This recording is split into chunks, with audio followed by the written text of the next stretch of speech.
Hi, ഇന്ന് 2 ഐറ്റമായിട്ടാണ് ഞാൻ വന്നിരിക്കുന്നത് കേട്ടോ. അത് വേറൊന്നുമല്ല, ഇത് വിത്താണ്, വിത്ത് പാകലാണിന്ന്. ഇത് വന്നിട്ട് വാത്താങ്കരച്ചീരയും പിന്നെ തൊണ്ടമുളകുമാണ് കേട്ടോ. അപ്പോൾ അത് ഞാൻ തലേ ദിവസം ബോട്ടിലിൽ ഇത് അലോവേരയുടെ ജെല്ലും കൂടെ മിക്സാക്കിയ വെള്ളമാണ് കേട്ടോ. അതിൽ വിത്ത് ഞാൻ ഇട്ട് വെച്ചിരിക്കുകയാണ്. അപ്പോൾ അതിന് പാകുന്ന ഒരു വീഡിയോ ആണ് നിങ്ങൾക്ക് വേണ്ടി ചെയ്യുന്നത്. അത് ഞാനിപ്പോൾ തൊണ്ടമുളക് പാകം. അത് എല്ലാം ചെയ്യാനായിട്ട് ചിലപ്പോൾ പറ്റിയെന്ന് വരില്ല, അതുകൊണ്ട് ഇത് വേണമെങ്കിൽ ഷോർട്സിൽ കാണിക്കാം. അപ്പോൾ അതിനായിട്ട് ഞാൻ കുറച്ച് ചകിരിച്ചോറ് എടുത്തിട്ടുണ്ട് കണ്ടോ.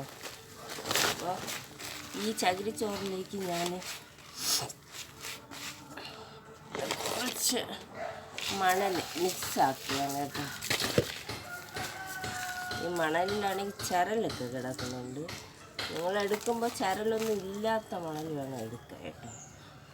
പിന്നെ ചാണകപ്പൊടി ഉണ്ടെങ്കിൽ അതും കൂടെ നമുക്കിതിൽ ആഡ് ചെയ്യാം. എൻ്റെ കയ്യിൽ ചാണകപ്പൊടി ഇല്ല, അപ്പം അതുകൊണ്ട് ഞാൻ ഇപ്പോൾ ചകിരിച്ചോറും ഈ മണലും മാത്രമാണ് എടുക്കുന്നത് കേട്ടോ.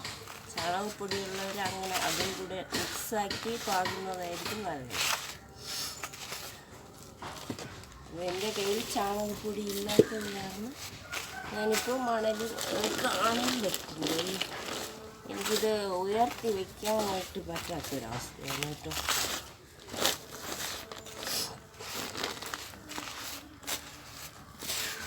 ഇതിങ്ങനെ കാണിക്കുന്നു, നമുക്ക് ഉയർത്തി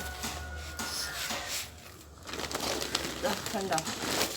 ഇതാണ് ചാണകപ്പൊടി, ചാണകപ്പൊടി ഇല്ല, സോറി, മണൽ, ചകിരിച്ചോറ്.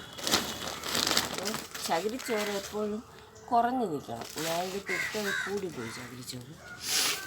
മണലാണ് മുന്നിട്ട് നിൽക്കേണ്ടത് കേട്ടോ. ചകിരിച്ചോറ് കൂടിപ്പോയാൽ ചിലപ്പോൾ വിത്ത് അഴുകിപ്പോകാം. കഴിയുന്നതും നല്ല നൈസായിട്ടുള്ള പൊടി മണലിൽ പാകുന്ന ചകിരിച്ചോറിൽ പാകം എങ്ങനെയെന്ന് പറയുമ്പോൾ കുഞ്ഞു കുഞ്ഞ് അറയുള്ള ട്രേ ഉണ്ട്.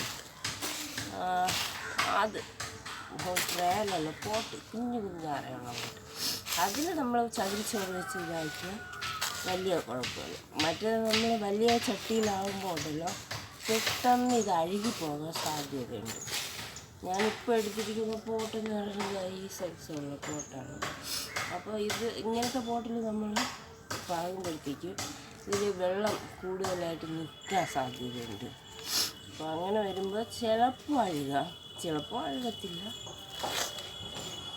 മേബി അങ്ങനെയാണ് ഉദ്ദേശിച്ചത് കേട്ടോ. അപ്പോൾ ഇതിൽ വലിയ ഹോളാണ് കേട്ടോ. അപ്പോൾ ഈ ഹോൾ അടയ്ക്കാൻ വേണ്ടിയിട്ട് ഞാൻ ഒന്നും എടുത്തില്ല. തൽക്കാലം ഇവിടെ 2-3 ചകിരിയുടെ പീസുകളൊക്കെ ഇത് വയ്ക്കാം കേട്ടോ. അത് എന്തെങ്കിലും ഒരു സാധനം എനിക്ക് മിസ്സായിപ്പോകും കേട്ടോ. അതങ്ങനെയാണ്. അത് നമ്മൾ എപ്പോഴും അറിയാതെ ഓരോ ഐറ്റം മറന്നു. ഈ ചകിരി ഒന്ന് പിന്നിയെടുക്കണം കേട്ടോ. ഇതിൻ്റെ ഹോളടയ്ക്കണം.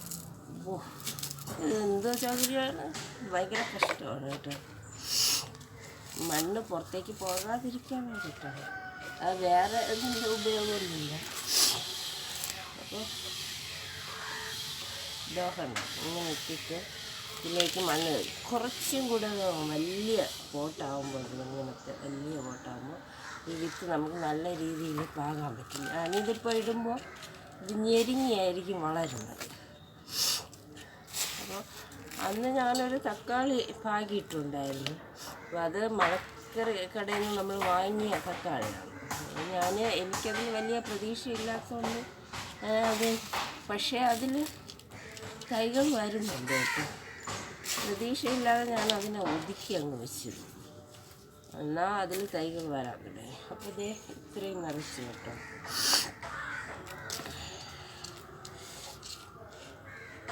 ഇത്രയും നിറച്ചിട്ട് ഉണ്ടാവും. ഇനി വിത്തെടുക്കാം. അപ്പോൾ ഞാനിതിപ്പോൾ ഈ രാവിലെ വീഡിയോ പിടിക്കുമ്പോൾ എനിക്ക് അലർജി ഉള്ളത് കൊണ്ട് കൂടുതലായിട്ട് അലർജി ഇതായിരുന്നു. അതാണ് മൂക്ക് എപ്പോഴും വലിച്ചു വലിച്ച്. അത് നിങ്ങൾക്കൊരു ഡിസ്റ്റർബൻസ് ആവുന്നുണ്ടെന്ന് എനിക്കറിയാം. എന്ത് ചെയ്യാൻ പറ്റും, ഇത് നാച്ചുറലായിട്ടുള്ളതാണ്.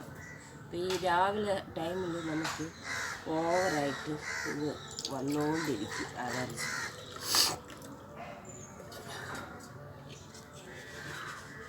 ഒരു വിത്ത് പോലും കളയാൻ പാടില്ല കേട്ടോ. വിത്ത് അത്രയും ഇമ്പോർട്ടൻ്റ് ആണ്. വാങ്ങിയ വിത്താണല്ലോ, അല്ലാതെ നമ്മൾ പിടിപ്പിച്ച വിത്താണെങ്കിൽ നമുക്ക് കുഴപ്പമില്ല, 1-2 വിത്ത് കളയാം. ഇങ്ങനെ ഇരിക്കുന്നു. അപ്പോൾ ഈ വിത്തിനെ ഞാൻ ഇത് വന്നിട്ട് കാണാൻ പറ്റത്തില്ല.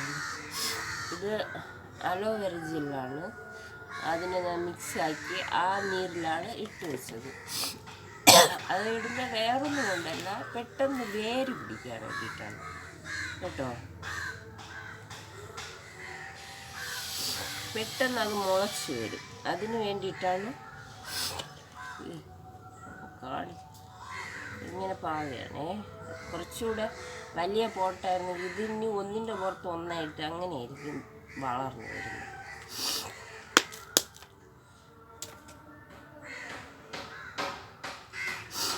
ഇത് ഇങ്ങനെയാണ് ഇട്ടിട്ടുള്ളത് കേട്ടോ.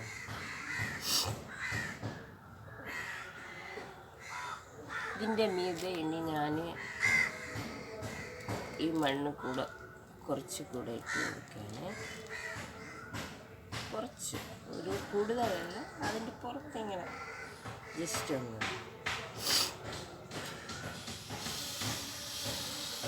ഓക്കെ, ഇപ്പോൾ റെഡി ആയിട്ടുണ്ട്. അപ്പോൾ ഇതിലേക്ക് നമ്മൾ തയ്യാറാക്കിയ ആ അലോവേര ജെല്ലിൻ്റെ വെള്ളം ഒഴിച്ച് കൊടുക്കുകയാണ് കേട്ടോ. കാണാൻ കഴിയില്ലല്ലേ? ഇത് നമ്മൾ ഒഴിക്കുന്ന വേറെ ഒന്നും കൊണ്ടല്ല, ഇത് പെട്ടെന്ന് മുളച്ച് വരും. സാധാരണ നമ്മൾ നോർമലായിട്ട് പാകുമ്പോൾ ഇപ്പോൾ ഒരാഴ്ച എടുക്കുമെങ്കിൽ, ഞാനൊരു എക്സാമ്പിൾ പറയുന്നതാണ് കേട്ടോ. ഇങ്ങനെ ഒഴിച്ച് ഇതാക്കുമ്പോഴത്തേക്കും നമുക്ക് ഒരാഴ്ച എന്നുള്ളത് ചില 2 ദിവസം മുന്നേ പിടിച്ച് കിട്ടാൻ സാധ്യതയുണ്ട്. അതിന് വേണ്ടിയിട്ടാണ്. അതായത് താഴ്ത്തി കറക്റ്റായിട്ട് വെച്ചില്ലെങ്കിൽ ഉണ്ടല്ലോ, ഉറുമ്പ് എടുത്തുകൊണ്ട് പോകാൻ സാധ്യതയുണ്ട്. നമ്മളത് കറക്റ്റായിട്ട് മൂടി വയ്ക്കണം.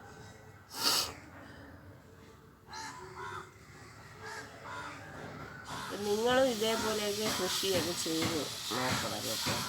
നമുക്ക് സ്വന്തമായിട്ട് ഇത് ചെയ്ത് കിട്ടുമ്പോൾ ഉള്ള ആ ഒരു സംതൃപ്തി എന്ന് പറയുന്നത് അതൊന്ന് വേറെയാണ്. അപ്പോൾ ഇത് നിങ്ങൾക്കും ചെയ്യാവുന്നതേ ഉള്ളൂ. ഇത് ഇനി ഞാൻ ഈ മുളകിൽ നിന്ന് വിത്ത് എടുത്ത് ഉണക്കി പിടിക്കുന്ന ആ ഒരു ഇതൊക്കെ കാണിച്ചു തരാം കേട്ടോ. അപ്പോൾ എനിക്ക് ഇപ്പോൾ എൻ്റെ കയ്യിലുള്ളത് മറ്റേ നീളമുള്ള മുളക്, എരിയുള്ള ആ നീളമുള്ള മുളകാണ് ഉള്ളത്. അതെനിക്ക് അത്രയ്ക്കങ്ങ് ഇഷ്ടമില്ല കേട്ടോ. എനിക്ക് ഈ മുളകാണ് താല്പര്യം കൂടുതൽ. അത് ഞാൻ വെള്ളം ഒഴിക്കും തോറും ഇത് പുറത്തേക്കാണ് വരുന്നത് കേട്ടോ. കുറച്ചും കൂടെ മൂടി വെച്ചിട്ട് ഓക്കെ, ഇപ്പോൾ ആയെന്ന് തോന്നുന്നു. പുറത്തേക്ക് വരാത്ത വിധത്തിൽ വെള്ളം ഒഴിച്ച് കറക്റ്റാക്കി എടുത്തിട്ടുണ്ട്. അപ്പോൾ ഇനി ഈ കൂട്ടത്തിൽ ചീര, വളാത്താങ്കര ചീര കൂടെ പാകണോ വേണ്ടിയെന്നാണ് ഞാൻ ആലോചിക്കുന്നത്. ഇതിനെ അങ്ങോട്ട് മാറ്റി വയ്ക്കാം. വളാത്താങ്കര ചീരയ്ക്ക് പോട്ട് എങ്ങോട്ട് പോകും? അതിൻ്റെ പോട്ട് കാണാനില്ല കേട്ടോ. അപ്പോൾ ഇന്ന് ഇത്രയേ ഉള്ളൂ. എൻ്റെ ഈ വീഡിയോ നിങ്ങൾക്ക് ഇഷ്ടപ്പെട്ടാൽ ലൈക്ക് ചെയ്യണം, സബ്സ്ക്രൈബ് ചെയ്യണം, ഷെയർ ചെയ്യണം, പിന്നെ കമൻറ്റ്